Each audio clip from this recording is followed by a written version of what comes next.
नमस्कार। जरा सोचिए, अगर मैं आपसे कहूं कि आपके पशुओं का गोबर सिर्फ गोबर नहीं बल्कि आपके घर का चलता फिरता एटीएम है।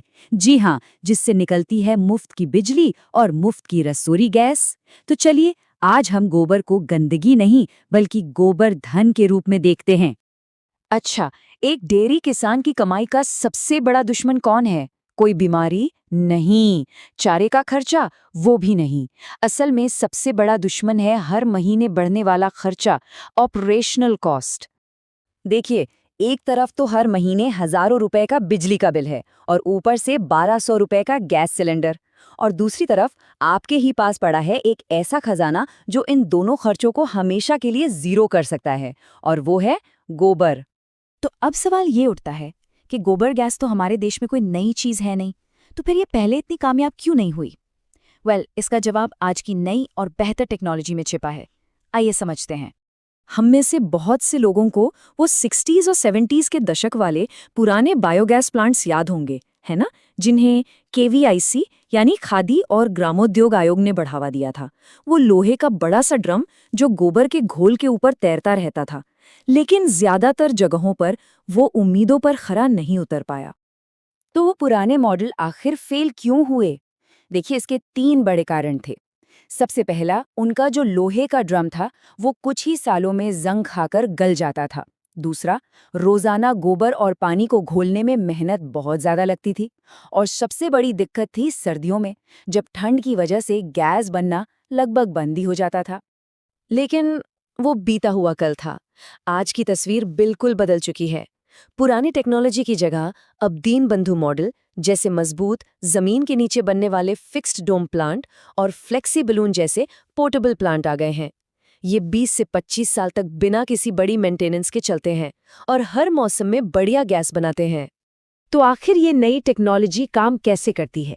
इसका विज्ञान समझना बहुत ही आसान है। आप बस ये समझिए कि एक बायोगैस प्लांट असल में एक आर्टिफिशियल स्टमक यानी आर्टिफिशियल पेट की तरह काम करता है। इस प्रोसेस को वैज्ञानिक भाषा में कहते हैं अवायवीय पाचन या एनारोबिक डाइजेशन। इसका सीधा सा मतलब है बिना हवा के पचाना। जब गोबर को एक एयरटाइट टैंक में डाला जाता है तो खास तरह के बैक्टीरिया उसे खाना और पचाना शुरू कर देते हैं, ठीक वैसे ही जैसे हमारे पेट में खाना पचता है। ये पूरा काम 3 आसान स्टेप्स में होता है।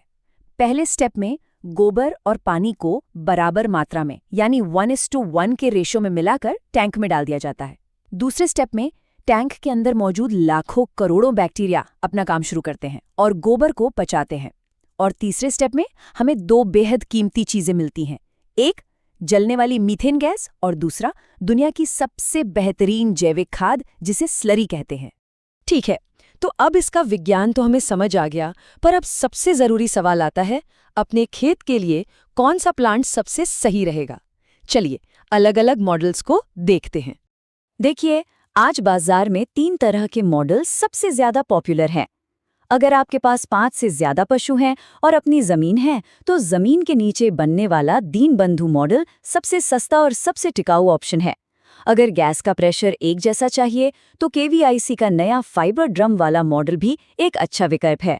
और हाँ, अगर 2-3 पशु हैं या जमीन किराए की है तो फ्लेक्सी बैलून प्लांट बेस्ट है, क्योंकि इससे आप आसानी से एक जगह से दूसरी जगह ले जा सकते हैं।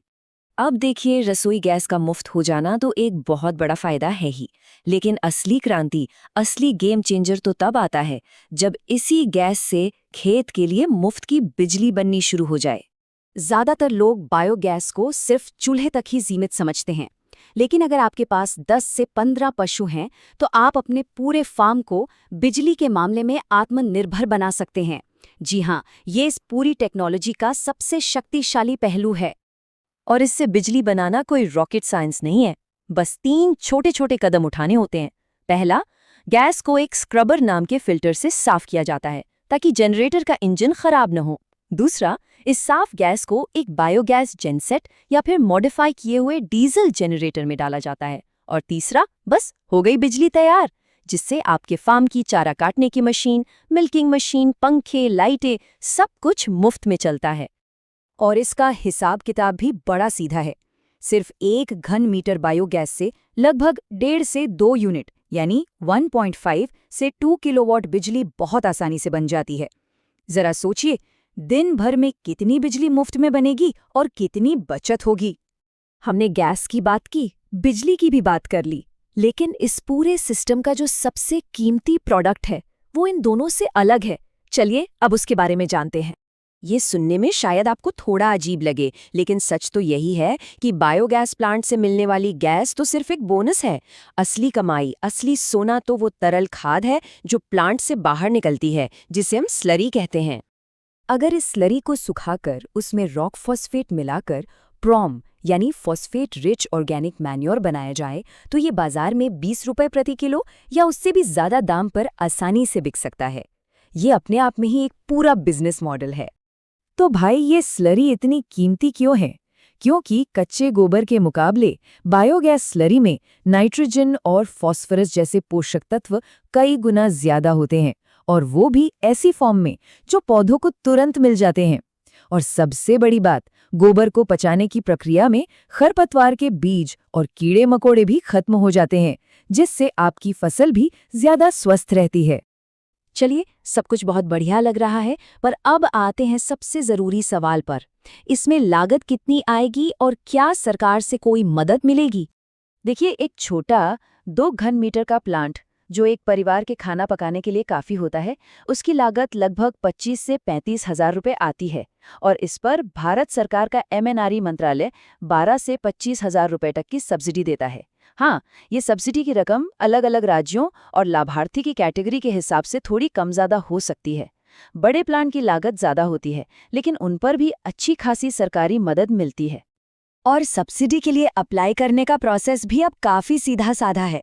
सबसे पहले अपनी ज़रूरतों के हिसाब से सही प्लांट मॉडल चुनिए।